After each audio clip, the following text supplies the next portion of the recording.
오늘 우리에게 주시는 하나님 말씀 누가복음 3장입니다. 누가복음 3장 1절로 20절까지 말씀 하나님 앞에 받겠습니다. 매주 누가복음 말씀을 함께 읽어가고 있습니다. 오늘 3장 1절과 2절을 다시 보겠습니다. 1절과 2절에 몇 사람의 이름이 나옵니까? 한번 세어보시기 바랍니다. 디베리오 황제, 그죠? 본디오, 빌라도, 헤롯, 빌립, 루사니아 5명의 황제와 총독 왕이 나오고요. 그 다음에 안나스와 가야바라는 대제사장, 그리고 세례 요한 8명의 이름이 나옵니다. 아마 누가가 이 7명의 통치자들 그리고 종교 지도자들의 이름을 언급한 이유는 세례 요한이 활동하던 시대의 배경이 어떠한가를 알려주기 위함이었을 것입니다. 그런데 저는 이 7명의 사람들을 집중하고 싶지 않습니다. 당시 세상 사람들은 7사람들을 주목했을 것입니다. 맞습니까? 당시 황제고요, 총독이고 왕이기 때문에 세상 사람들의 온통 관심사는 이 7명을 향하고 있었을 것입니다. 그래서 저는 이 7사람을 주목하고 싶지 않습니다. 왜냐하면 오늘 성경을 보니까 당시 세상과 또 정치 종교의 지도자들이었지만, 그래서 사람들은 주목했지만, 오늘 말씀이 놀라운 게 뭐냐면 하나님의 말씀이 이 7사람을 차례로 지나쳐서 빈들에 있는 세례 요한에게 임했다라고 말하고 있기 때문입니다. 다시 말씀드립니다. 세상 사람들은 다 7사람을 주목하고 있는데 정작 하나님의 말씀은 7사람을 차례로 다 지나칩니다. 그리고 누구에게 임합니까? 빈들에 있는 세례 요한에게 임합니다. 무슨 말입니까? 사람이 주목하는 사람과 하나님이 주목하는 사람이 다르다는 말입니다. 사람은 권력의 자리에 있는 사람들을 주목하지만 하나님은 그들을 주목하지 않으십니다. 하나님은 빈들에서 하나님과 독대하는, 하나님을 찾는 세례 요한을 주목하십니다. 우리 하나님이 주목하시는 사람들이 되면 좋겠습니다. 이런 건 좀 크게 아멘 해도 될 것 같습니다. 하나님이 찾으시는 사람 되면 좋겠습니다. 제가 누가복음 3장 1절과 2절을 2017년 버전으로 읽어드리겠습니다. 도널드 트럼프가 미국 대통령으로, 푸틴이 러시아 대통령으로, 시진핑이 중국 주석으로, 아베 신조가 일본 총리로, 독일 누구죠? 메르켈이 독일 수상으로, 그렇죠? 마크롱이 프랑스 대통령으로, 테레사 메이가 영국 총리로, 문재인 씨가 한국 대통령으로 있을 때, 그래서 세상 사람들의 관심이 청와대와 크렘린궁과 백악관을 향할 때 하나님의 말씀은 이른 새벽을 깨워 조용히 기도의 자리에 나와 하나님 앞에 서 있는 베들교회 성도에게 임하니라. 할렐루야. 이런 거에 좀 감동 받으셔야 되는 거 아닙니까? 아멘. 제가 오늘 새벽 5시에 일어났습니다. 새벽 기도도 없는데 꼭 이렇게 일찍 깨우십니다, 하나님이. 제가 새벽에 일어나서 하나님 앞에 기도하고 말씀 정리하고 준비하면서 얼마나 하나님 앞에 감동을 느꼈겠습니까? 하나님이 나를 주목하시겠구나. 이 기쁨이 여러분에게 있기를 바랍니다. 우리 서로 받은 그 기쁨은 알 사람이 없도다. 그 찬송 가사 여러분도 체험하시기 바랍니다. 3절, 요한이 요단강 부근 각처에 와서 죄 사함을 받게 하는 회개의 세례를 전파하니. 제가 이미 요한복음을 설교하면서 요한복음을 설교하면서 세례 요한에 대해서 설교를 했기 때문에 오늘은 좀 다른 초점을 가지고 설교하려고 합니다.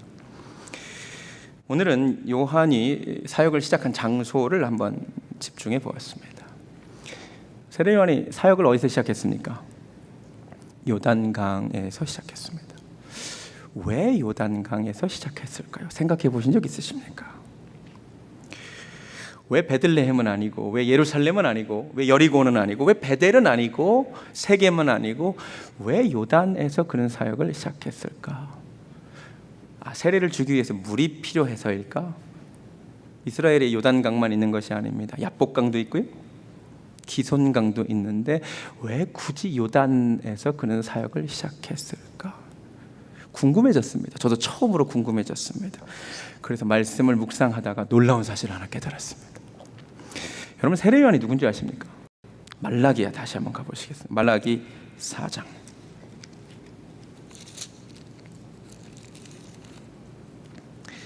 5절.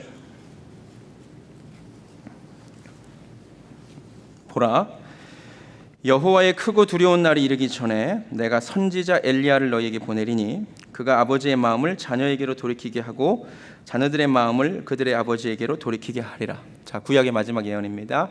세례 엘리야가 다시 올 것이라는 겁니다. 마태복음 11장 14절에서 예수님이 그 오리라 한 엘리야가 세례 요한이라고 확인해 주셨습니다. 만일 너희가 즐겨 받을진대 오리라 한 엘리야가 곧 이 사람이니라. 그러니까 구약에 예언된 그 엘리야와 같은 사람, 엘리야의 심령과 능력을 가지고 주의 길을 예비할 자는 세례 요한이 맞습니다. 자, 엘리야를 제가 그렇게 생각해 보았습니다. 그래서 제가 정말 놀랐습니다.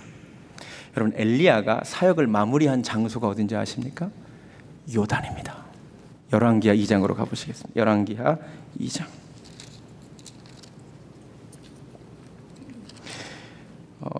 아주 독특하게 아주 놀라운 방법으로 하나님이 엘리야를 부르시는데 열왕기하 2장 1절. 여호와께서 회오리 바람으로 엘리야를 하늘로 올리고자 하실 때에 엘리야가 엘리사와 더불어 길갈에 나갑니다. 그렇죠? 6절 보시겠습니다. 엘리야가 또 엘리사에게 이르되 청하건대 너는 여기 머물라. 여호와께서 나를 요단으로 보내시느니라. 그리고 바로 이 요단에서 불말과 불병거와 함께 하늘로 올라갑니다. 13절 보실래요? 엘리야의 몸에서 떨어진 겉옷을 주워 가지고 돌아와 요단 언덕에 엘리사가 섭니다. 자, 보세요. 엘리야가 사역을 마무리한 장소가 어디예요? 요단입니다. 바로 그 요단에서 제2의 엘리야인 세례 요한이 사역을 시작한 것입니다. 이게 우연이 아닙니다. 제가 이 말씀을 묵상하다가 다음과 같은 생각이 임했습니다. 한때 엘리야가 있었으나 지금은 사라진 요단, 그렇죠? 한때 하나님의 사람 엘리야가 일했었으나 지금은 더 이상 없는 그 요단에 하나님이 다시 엘리야의 심령과 능력을 가진 세례 요한을 보내사 그의 사역을 다시 이루게 하십니다. 저에게 매우 감동이 되었습니다. 왜냐면요, 제가 보기에 오늘날 한국은 사회 곳곳이 엘리야와 같은 하나님의 사람들이 사라진 요단강가와도 같기 때문입니다. 예를 들어 보겠습니다. 제가 어렸을 때 한국 교회에 기라성 같은 목사님들이 많이 계셨습니다. 존경받는 목사님들 많으셨습니다. 한국 교회 하면 생각나는 그런 귀한 목사님들이 계셨던 것 아세요? 오늘날은요, 목사님들이 죄다 욕먹습니다. 제가 보기에 한국 교회는 엘리야가 사라진 요단강가와도 같습니다. 대학은 어떻습니까? 대학마다 각과마다 정말 본받고 싶은 믿음의 선배들이 있었습니다. 저도 대학에 입학했는데 제가 서양사학과 나왔다 그랬잖아요. 우리 과 갔더니 Here and Now라고 하는 기독인 모임이 있었습니다. 제가 거기서 얼마나 우리 선배들에게 도전도 받고, 야, 이렇게 멋있게 신앙생활 하는구나. 그런데 지금 제가 알기로 우리 그 기독인 모임 없어졌습니다. 지금 대학이 다 고시 공부로, 자격증 준비로, 또 술독에는 빠져 있는데 예전과 같이 선교단체나 기독인 모임들이 되질 않습니다. 엘리야가 사라진 요단강가와도 같습니다. 직장은 어떻습니까? 과거에 한국에 직장마다 신우회가 있었습니다. 아세요? 그 세상 한복판에서 기독교 신앙인으로서 세상의 실력과 신앙인으로서의 실력을 보여주던 사람들이 모였었습니다. 지금 직장마다 신우회 안 됩니다. 엘리야가 사라진 요단 언덕과도 같습니다. 말씀을 준비하는데 하나님 이런 감동을 주십니다. 엘리야가 사라진 요단강가와도 같은 한국 교회에 다시 엘리야의 심령과 능력을 가지고 하나님의 일을 시작할 세례 요한과 같은 사람들이 필요하다. 이런 말을 들을 때 좀 감동 받으셔야 하는 거 아닙니까? 저는 감동이 됐고요. 하나님 앞에 주여, 엘리야가 사라진 요단강가와 같은 한국 교회에 저 같은 사람을 하나님 세워주시면 안 되겠습니까? 저는 그렇게 기도합니다. 여러분, 각 직장과 학교에 엘리야가 사라진 요단강가와도 같은 이 땅에 여러분이 세례 요한과 같이 다시 하나님의 일을 하는 그런 사람들 좀 되어주시기 바랍니다. 아멘. 아무렇게나 살면 안 돼요. 이런 말씀을 들을 때 가슴이 좀 뛰어야 되지 않습니까? 4절 누가복음으로 돌아와서 선지자 이사야의 책에 쓴 바 광야에서 외치는 자의 소리가 있어 이르되 너희는 주의 길 준비하라. 그의 오실 길을 곧게 하라. 세례 요한이 누구냐? 여기에 정확하게 나옵니다. 여러분, 세례 요한은 광야에서 외치는 소리입니다. 정확하게 번역하면 a voice예요. a voice in the wilderness. 그러니까는 광야에서 외치는 하나의 소리입니다. 그래서 오늘 설교 제목을 광야에서 외치는 한 소리라고 했습니다. 여러분, 세례 요한을 어떻게 이해하는 게 가장 잘 이해하는 거냐면요, 그를 소리로 이해하는 것입니다. 자, 그러면 소리인데 뭐가 중요합니까? 그가 높은 음을 냈느냐가 중요합니까? 낮은 음을 냈느냐가 중요합니까? 그의 목소리가 굵었느냐, 목소리가 가느냐가 중요합니까? 아니요, 그가 무슨 말을 전했느냐가 중요하죠. 맞아요? 자, 세례 요한은 진리를 가리키는 손가락과도 같습니다. 진리를 가리키는 손가락과도 같습니다. 자, 제가 지금 손가락으로 가리키잖아요. 제 손가락을 보는 것이 중요합니까? 십자가를 보는 것이 중요합니까? 그렇죠. 제 손가락만 보시면 안 됩니다. 저 손가락 되게 못생겼어요. 되게 짧아요. 이 손가락이 짧네, 굵네, 반지도 없네, 시계도 없네, 이게 중요한 게 아니라, 혹은 손가락이 참 이쁘네, 이게 중요한 게 아니라, 지금 이 얘기를 한다면 완전 잘못되는 거예요. 이 손가락이 가리키고 있는 진리를 얘기해야 되는 거죠. 맞습니까? 제가 오늘 왜 이야기를 하냐면요, 제가 설교를 준비하기 위해서 여러 설교도 참고하고 여러 책도 읽고 많은 이야기를 듣는데, 세례 요한에 대한 많은 설교들이 조금 잘못된 부분이 있다는 생각이 들었기 때문에 이 말씀을 드립니다. 여러분, 세례 요한은 소리입니다. 진리를 가리키는 손가락입니다. 그러면 세례 요한이 말한 것, 세례 요한이 가리킨 것이 중요하지 소리가 중요한 것은 아닙니다. 그렇죠? 근데 많은 설교가 이런 식으로 가더라고요. 야, 세례 요한을 보니까 약대 털옷을 입었대. 그의 음식은 메뚜기와 석청이었대. 야, 얼마나 검소하냐, 얼마나 겸손한 설교자냐. 우리 그런 세례 요한의 모습을 닮아야 돼요. 네, 닮아야 됩니다. 중요합니다. 그런데요, 거기까지 말하고 끝나면 그건 잘못된 겁니다. 지금 무슨 얘기한 거예요? 야, 저 손톱 매니큐어 되게 이쁘다. 야, 그 차고 있는 시계 진짜 멋있다. 무슨 말인지 알겠어요? 그게 중요한 게 아니에요. 세례 요한이 한 말, 세례 요한이 가르친 진리가 중요하지, 가르친 그 손가락, 그 목소리의 스타일이 어떠했느냐가 중요한 것은 전혀 아니라는 거예요. 만약 여러분이 세례 요한을 보면서 세례 요한이라는 사람에게 집중하고 그의 스타일에 집중하면 완전히 잘못된 결론에 이르게 됩니다. 한번 볼까요? 세례 요한의 옷 입는 스타일이 어땠는 줄 아세요? 다른 제사장들은 다 세마포 옷 입을 때 혼자 약대 털옷 입은 사람입니다. 제가 이 부분에 은혜를 받아가지고 다 정장하고 넥타이는 내가 오늘부터 찢어진 청바지 입고 설교하겠다. 이게 은혜가 돼서 그렇게 설교하시는 분들 계세요? 제가 보기에 정장을 입느냐 청바지를 입느냐는 하나도 중요한 게 아닙니다. 근데 그게 중요한 게 라고 생각하는 분들이 계세요. 또 하나 7절 보니까요, 요한의 사역 스타일이 이래요. 요한이 세례 받으러 나오는 무리에게, 아, 요한은요 신방 안 갔어요. 가만히 서서 오는 사람들한테 설교만 했어요. 제가 우스갯소리로 아내한테, 야, 목회 진짜 편하게 했겠다 그랬습니다. 제가 여기가 은혜가 되고 내가 오늘부터 신방 안 합니다, 와서 설교만 들으십시오, 이러면 괜찮으시겠습니까? 말하는 스타일 한번 얘기해 볼까요? 독사의 자식들아. 성경이니까 독사의 자식들이라고 썼지 솔직히 뭐라고 했을까요? 야, 이 뱀 새끼들아. 그렇죠? 이게 또 은혜가 돼가지고 제가 막, 그럼 될까요?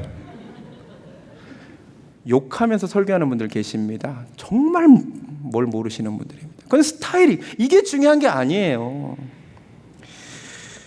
그의 스타일이 중요한 것이 아니라 그가 무슨 말을 했느냐가 중요해요.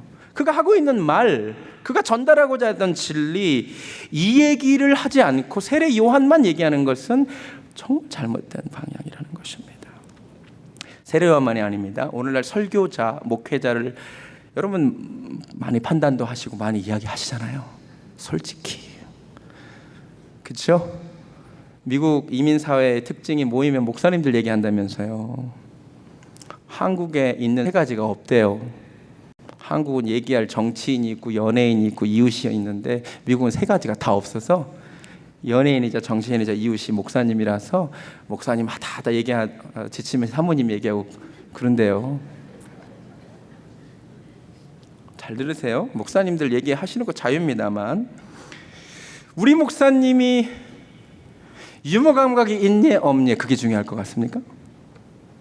이성적인 설교자인지 감성적인 설교자인지 그게 중요한 것 같습니까? 장로교 스타일인지 순복음 스타일인지 그게 중요할 것 같습니까? 아니요. 그 아무것도 중요하지 않습니다. 우리 목사님이 복음을 얘기하고 있느냐 이거죠. 어떻게 얘기하느냐는 하나도 중요하지 않습니다. 무엇을 얘기하고 있느냐, 진리를 얘기하고 있느냐, 그거 가지고 얘기하시기 바랍니다. 지금부터 세례요한이 무슨 말을 했느냐 한번 그것만 집중해서 찾아보겠습니다. 2절, 3절부터 보면 요한이 요단강 부근 각처에 와서 죄 사함을 받게 하는 회개의 세례를 전파합니다. 구체적으로 그가 이렇게 말합니다. 7절 후반부터 독사의 자식들아 누가 너에게 일러 장차 올 진노를 피하라 하더냐 그러므로 회개에 합당한 열매를 맺어라. 9절에 좋은 열매 맺지 아니하는 나무마다 찍혀 불에 던져지리라. 세례 요한이 지금 뭐라 그랬냐면 그의 스타일이 어떻든 회개하지 않으면 안 된답니다. 회개에 합당한 열매를 맺지 않으면 안 된답니다. 그가 독사의 자식들이라고 얘기했건 혹은 사랑하는 양떼들이라고 얘기했건 그게 중요한 게 아니라고요. 중요한 것은 회개하지 않으면 당신들 망할 것입니다. 이게 중요하다고요. 제가 조금 더 공손하고 겸손하게 말씀드리지 못해서는 죄송합니다만 좀 더 부드럽게 말씀드리지 못해 죄송합니다만 저도 말씀드릴 수밖에 없는 것은 여러분 회개하지 않으면 망하십니다. 하나님 싫어하시는 삶 계속 살다가 망합니다. 이중생활 청산하십시오. 남편과 아내는 속여도 하나님은 못 속입니다. 그렇게 살면 망합니다. 하나님 앞에 나와 있느냐가 중요한 것이 아닙니다. 회개하셔야 됩니다. 회개 기도와 회개는 다릅니다.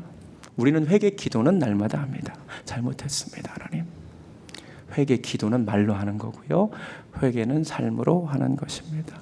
삶의 방향을 바꾸는 것입니다. 회개하시기 바랍니다. 8절에서 세례 요한은 선민 사상을 비판합니다. 속으로 아브라함이 우리 조상이라 말하지 말라. 내가 너에게 이르노니 하나님이 능히 이 돌들로도 아브라함의 자손이 되게 하시리라. 한국교회에 굉장히 중요한 메시지입니다. 아주 헛된 잘못된 구원관이 들어와 있기 때문입니다. 나 한 번 구원받았으니 괜찮다 이겁니다. 난 그래도 구원은 받았으니까 어떻게 살아도 괜찮다 이겁니다. 아니요, 그렇지 않습니다. 성경이 뭐라고 말하고 있습니까? 이 돌들로도 하나님은 아브라함 자손 삼으실 수도 있고 좋은 열매 맺지 아니하는 나무마다 불에 찍혀 던져지리라. 이 말을 그대로 이어서 예수님이 요한복음 15장에서 뭐라고 하셨습니까? 좋은 열매 맺지 아니하는 가지마다 내가 찍어 던져버리라. 이거 누가 하신 말씀이요? 예수님 말씀. 그럼 진리겠죠? 맞습니까? 여러분 헛된 교훈에 속지 마십시오. 구원받았으니 아무렇게나 살아도 결국 구원은 받으니까 괜찮다. 아닙니다. 회개에 합당한 열매가 있어야 됩니다. 믿었다면 믿었다는 증거가 있어야 됩니다. 사과나무다라고 주장은 하는데 아무리 기다려도 사과가 안 열리면 사과나무 아닌 거죠? 내가 믿었다라고 아무리 주장하는데 그 믿음의 열매가 없으면 안 믿은 거겠지요? 깨달아지십니까? 열매를 좀 보여주시기 바랍니다. 10절부터 무리가 묻습니다. 그럼 우리가 무엇을 어떻게 하리요? 그가 세리들에게 말합니다. 부과된 것 이외에는 거두지 말라. 군인들에게 말합니다. 강탈하지 말며 거짓 고발하지 말고 받는 급료를 족한 줄로 알라. 크게 두 가지 얘기를 하는 것 같습니다. 하나는 세례 요한이 지금 나처럼 되라고 말하지 않습니다. 니네 다 나처럼 약대 털옷 입고 메뚜기와 석청 먹고 광야에서 지내라 라고 말하지 않습니다. 지금 사는 모습 그대로 그 자리에 삶의 현장에 있으라는 것입니다. 그런데 삶의 태도를 바꾸라는 것입니다. 여러분 은혜 받았다고 다 쉽게 좀 제발 가지 마십시오. 콜링 받으면 가십시오. 하던 일을 바꿀 필요 없습니다. 계속 하십시오. 그 하는 일을 하나님이 기뻐하시는 대로 하시면 됩니다. 그리고 또 하나는 기본으로 돌아가라는 것입니다. 세리는 기본적인 일만 좀 하라는 것입니다. Back to the basic입니다. 다시 말씀드립니다. 제 스타일이 어떻든 할 말을 해야겠습니다. 성도분들에게 말씀드립니다. 기본 좀 지키시기 바랍니다. 좀 더 부드럽게 말씀 못 드려서 죄송합니다. 기본 좀 지키십시오. 성도로서의 기본을 안 지키면 안 됩니다. 우리는 하나님 앞에 기본을 지켜야 됩니다. 시간과 물질의 주인 되신 하나님 앞에 우리의 기본을 지키는 은혜가 있기를 주님의 이름으로 축원합니다. 더 중요한 것 15절, 백성들이 바라고 기다림으로 모든 사람들이 요한을 혹 그리스도신가 심중에 생각하니 요한이 모든 사람에게 대답하여 이르되 나는 물로 너희에게 세례를 베풀거니와 나보다 능력이 많으신 이가 오시나니 나는 그의 신발끈을 풀기도 감당하지 못하겠노라. 그는 성령과 불로 너희에게 세례를 베푸실 것이다. 세례요한은 분명히 소리로서의 사명을 감당하고 있습니다. 분명히 손가락으로서의 사명을 감당하고 있습니다. 예수님 가리킵니다. 그럼 다시 말씀드립니다. 누가 좋은 목사님이며 누가 좋은 설교가인지 아십니까? 웃긴 목사님이 좋은 목사님이 아닙니다. 그렇다고 지루한 목사님도 좋은 목사님은 또한 아닙니다. 울리는 목사님도 좋은 목사님이 아닙니다. 그게 뭐가 중요합니까?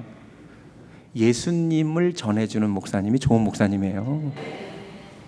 하나님의 음성을 듣게 해주는 설교가가 좋은 설교가예요.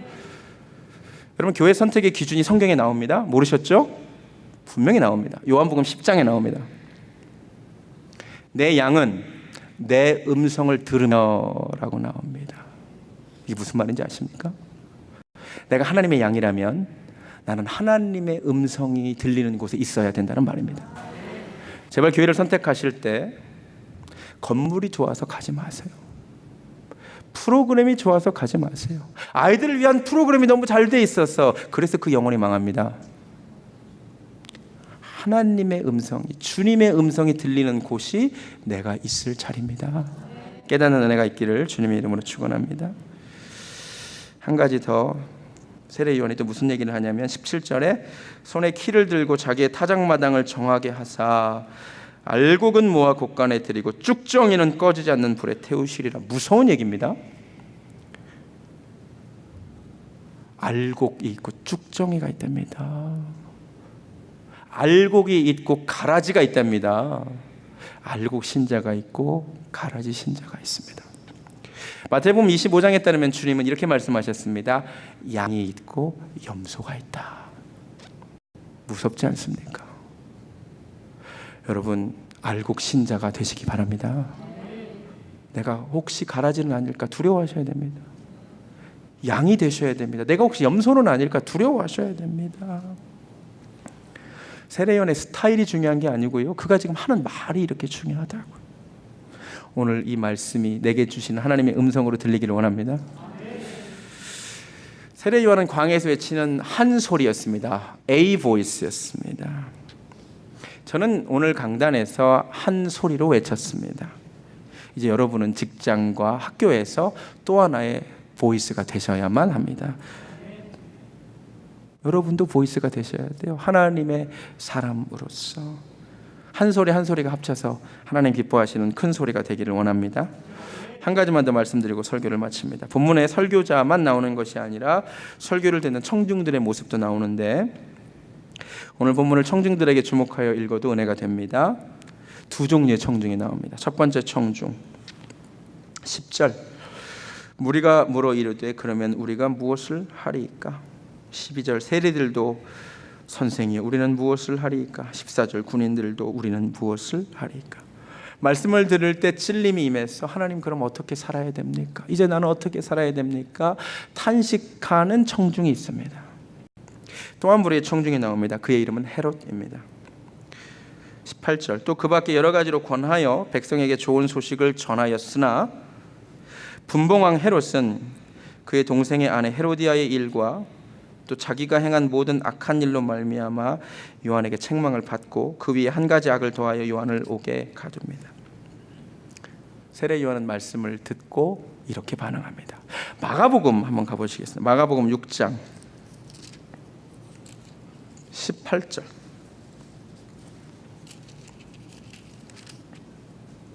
18절에서 20절, 17절 말에 보면 요한을 잡아 옥에 가두는데요. 그 이유가, 이는 요한이 헤롯에게 말하되 동생의 아내를 취한 것이 옳지 않다 하였습니다. 헤로디아가 요한을 원수로 여겨 죽이고자 하였을 때 하지 못한 것은, 잘 보세요. 헤롯이 요한을 의롭고 거룩한 사람으로 알고 두려워하여 보호하며 또 그의 말을 들을 때에 크게 번민을 하면서도 달갑게 들음이더라. 놀라운 말씀입니다. 세례 요한의 설교를 들을 때 헤롯이 그 설교를 달게 들었습니다. 마음에 번민도 했습니다. 설교를 들을 때 이게 소위 말해서 우리가 말하는 은혜 받았다는 겁니다. 예, 은혜 받았습니다. 헤롯. 말씀이 너무 달았어요. 고민도 됐습니다. 그런데 그의 결정적인 문제는 그는 삶을 바꾸지 않았습니다. 그래 결국 세례 요한을 죽이고 말았습니다. 여러분 잘 들으세요. 오늘 하나님의 말씀이 달지 않습니까? 아멘. 하나님 말씀이 달죠. 말씀을 들을 때 깨달음도 있죠. 때로 고민도 되죠. 번민도 되죠. 잘한 것 같죠? 아니요. 헤롯도 거기까지 했습니다. 그게 중요한 게 아닙니다. 오늘 말씀 너무 좋았어요. 네, 헤롯도 한 얘기입니다. 말씀이 너무 달았고요, 번민도 됐고요, 깨달아졌어요. 네, 헤롯도 다 한 얘기입니다. 삶을 바꾸지 않으면 아무 소용이 없습니다. 그래서 오늘 설교 찬양을 나는 어린 양을 따르리 주의 말씀에 순종하리로 정했습니다. 말씀에 순종하지 않으면 깨닫는 것만으로는 소용이 없다는 것을 분명히 아시기 바랍니다. 말씀을 마칩니다. 사람이 주목하는 사람과 하나님이 주목하는 사람이 다릅니다. 하나님의 말씀이 세상 사람들은 주목했던 7사람을 차례로 지나쳐서 빈들에 있는 세례 요한에게 임했습니다. 우리에게 빈들의 시간이 좀 있기를 원합니다. 하나님과 독대하는 시간이 있기를 바랍니다. 엘리야가 사라진 그곳 요단 강가에서 그는 다시 하나님의 일을 하기 시작했습니다. 오늘날 한국 사회와 한국 교회가 엘리야가 사라진 요단 강가와 같다니까요. 다시 세례 요한과 같은 하나님의 사람들이 일어나야 됩니다. 하나님이 기다리고 계십니다. 세례 요한은 소리입니다. 손가락입니다. 그의 삶이 훌륭하지만 그의 삶에 감동받으시면 안 됩니다. 그가 가리키는 바, 그가 말하고 있는 바에 감동받으셔야 합니다. 회개하시기 바랍니다. 헛된 안정감 가지지 마시고 기본으로 돌아가시고 예수님 바라보시기 바랍니다. 마지막으로 헤롯처럼 감동받고 끝나시면 안 됩니다. 우리가 어찌해야 됩니까? 주님께 묻는 시간이 되기를 원합니다. 찬양하겠습니다. 나는 어린 양을 따르리. 온 힘 다해 온 맘 다해 그의 명령에 순종하겠습니다. 헤롯 되지 않기를 원합니다.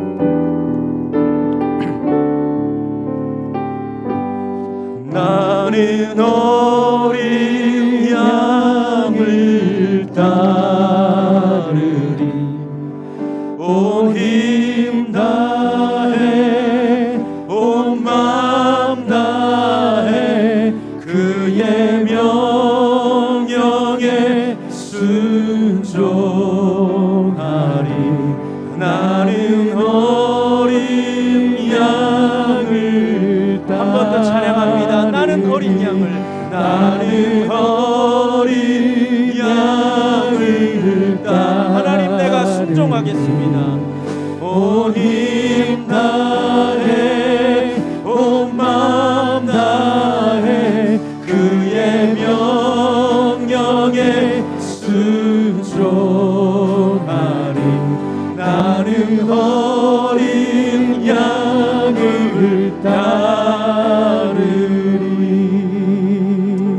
다 같이 눈을 감습니다. 하나님 감사합니다. 사람이 주목하는 사람들이 있고 하나님이 주목하는 사람들이 따로 있습니다. 내가 하나님 앞에 빈들의 시간을 좀 가진 자기를 원합니다. 사람들을 만나는 데는, 사업을 하는 데는 그렇게 시간을 많이 쓰지만 하나님 앞에 그렇게 시간을 쓰지 못하는 것을 불쌍히 보시옵소서. 우리 가운데 하나님 결단이 있기를 원합니다. 내 삶에 광야의 시간, 빈들의 시간을 찾는 성도님들이 일어나게 하시고 하나님의 음성을 잠잠히 듣게 하여 주시옵소서. 엘리야가 사라진 요단 땅 한국교회입니다. 이곳에 하나님 다시 세례요한과 같은 하나님의 사람들을 일으켜 주시사 하나님의 말씀이 다시 흥왕케 하여 주시옵소서. 주님 바라보게 하시고 소리가 아니라 그 내용에 집중하게 하시고 우리 헤롯 같은 청중 되지 않기를 정말 원합니다. 오늘 또 말씀을 달게 들었습니다. 하나님 깨달았습니다. 감동이 있었습니다. 그러나 이대로 끝나지 않기를 원합니다. 내가 어린 양을 따르고 주의 말씀에 순종하는 한 주 되게 하여 주시옵소서. 이제는 열매를 맺지 않는 가지마다 찍어버리겠다고 말씀하신 경고하신 우리 주 예수 그리스도의 은혜와 엘리야와 같은 세례요한과 같은 하나님의 사람을 지금도 찾으시는 하나님 아버지의 극진하신 사랑과 성령님의 역사하심이 오늘 말씀을 통해 깨달았고 이제 헤롯과 같이 그대로 삶을 반복하는 것이 아니라 어찌할꼬 탄식하며 회개하기를 소원하는 사랑하는 베델교회 성도님들 머리 위에 지금부터 영원까지 함께 하시기를 간절히 축원하옵나이다.